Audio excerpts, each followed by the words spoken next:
Oi, pessoal. Meu nome é Thiago Farina Matos, eu sou advogado da FEOSP e estou aqui com o meu colega e amigo Josenir Teixeira, que é um advogado especializado nessa área do direito da saúde, direito hospitalar, direito do terceiro setor. E a ideia é que a gente possa fazer aqui um bate-papo rápido com alguns aspectos jurídicos aí que estão em evidência, principalmente nesse momento da pandemia, né? Nosso objetivo aqui é tentar discutir pontos que talvez não estejam aí tanto no radar dos administradores hospitalares, do jurídico dos hospitais, porque a gente sabe o quanto que eles estão aí se desdobrando para poder administrar seus hospitais, para poder resolver os problemas ali imediatos. Então, a gente quer trazer pílulas rápidas de assuntos que podem, de alguma forma, ajudar as entidades, profissionais de saúde, pacientes a superarem da melhor forma possível essa crise, obviamente dentro do possível. Isso aí. Joseli, em primeiro lugar, obrigado pela sua participação.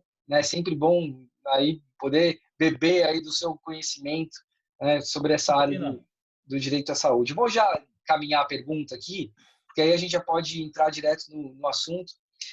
Recebi, na verdade, eu recebi ontem uma dúvida de um hospital, que basicamente é o seguinte, eu vou ler aqui rapidamente. Sempre cobramos os profissionais do pronto atendimento para que coletem a assinatura do paciente ou do seu responsável na ficha de atendimento ambulatorial, a famosa FAA. No entanto, houve alegação por parte de alguns funcionários que isso está ocasionando aglomeração de pessoas, né? Nossa rotina é a seguinte, segundo ele. O cliente chega à recepção, já é feito o registro do atendimento. Na sequência, a enfermeira da triagem faz a classificação de risco. Depois, o médico atende o paciente e pode prescrever a medicação. E, por fim, o técnico de enfermagem finaliza o atendimento, imprime a ficha e coleta a assinatura do paciente ou responsável. E aí eles querem saber se tem algum problema, eles abrirem mão aí, criar uma exceção de não ter a assinatura do paciente ou do seu responsável nessa fase aí do coronavírus, da Covid-19, justamente para talvez evitar aglomeração, evitar Aham. infecção. Você vê risco jurídico num procedimento como esse? Tiago, obrigado pelo convite. É sempre bom trocar ideias com todo mundo. Veja bem, Tiago, o que está acontecendo neste momento, fruto da pandemia, etc. e tal, é um aumento de serviço.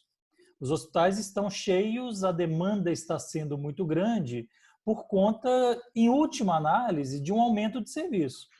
Me preocupa essa pretensão desse hospital em não atender às regras operacionais em razão de um acúmulo, e as regras da pandemia sugerem que há que se ter uma distância de 1 ou 2 metros entre as pessoas para evitar o contágio. Mas veja, o que a gente está vivenciando, que é inédito aqui para nós, é em última análise, uma dificuldade em razão de acúmulo de pessoas. Me preocupa muito você abrir mão de determinados procedimentos que possam trazer segurança para o hospital em razão disso. Porque lá na frente, daqui a 1, 2, 3 meses, quando tudo isso passar e a gente voltar ao normal, eu acho que as autoridades irão cobrar, como a gente já tem visto que já estão cobrando, o cumprimento de procedimentos, o cumprimento de regras, etc. e tal, e essas autoridades não vão passar a mão na cabeça do hospital em razão disso, que é o que a gente já tem visto.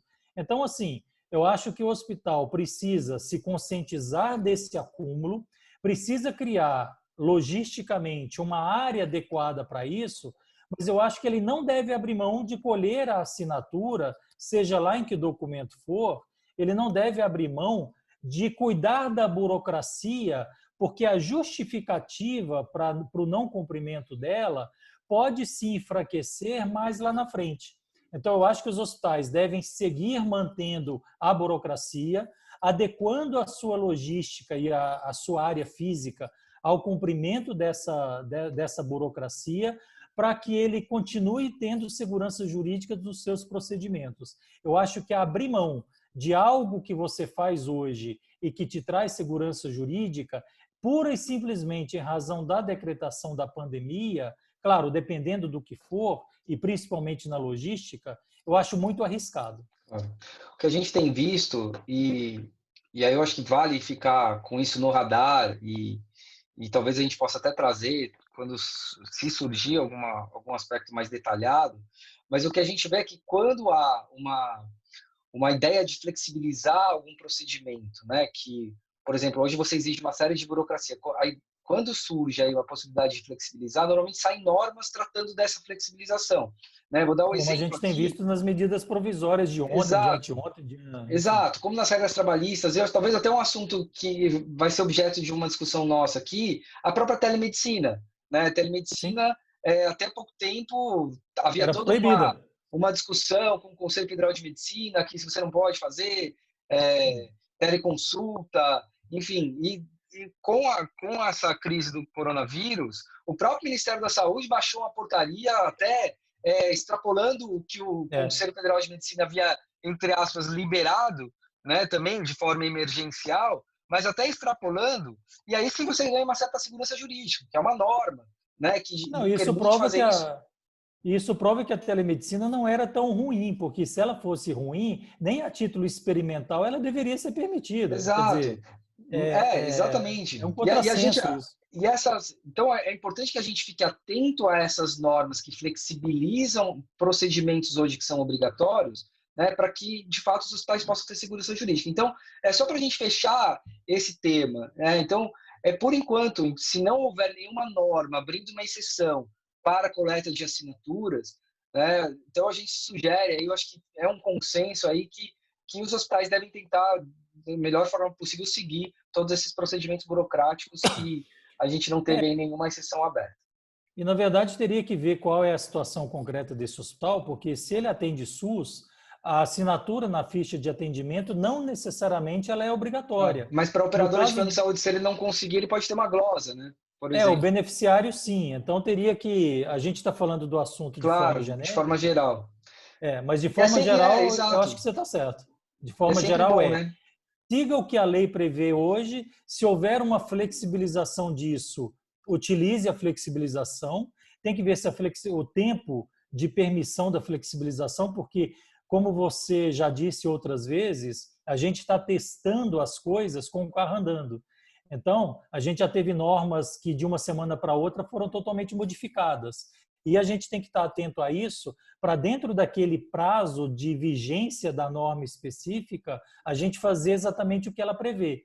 Porque, senão, depois, a justificativa vai ficar muito difícil por você ter agido de uma forma que a lei não previa. Perfeito. Josenei, obrigado. A gente volta então a falar aí sobre alguns outros assuntos que também estão aí pipocando nesse momento aí da crise do coronavírus. Um grande abraço para Vamos sim. você e a Grande gente se abraço. fala. Até. Tchau.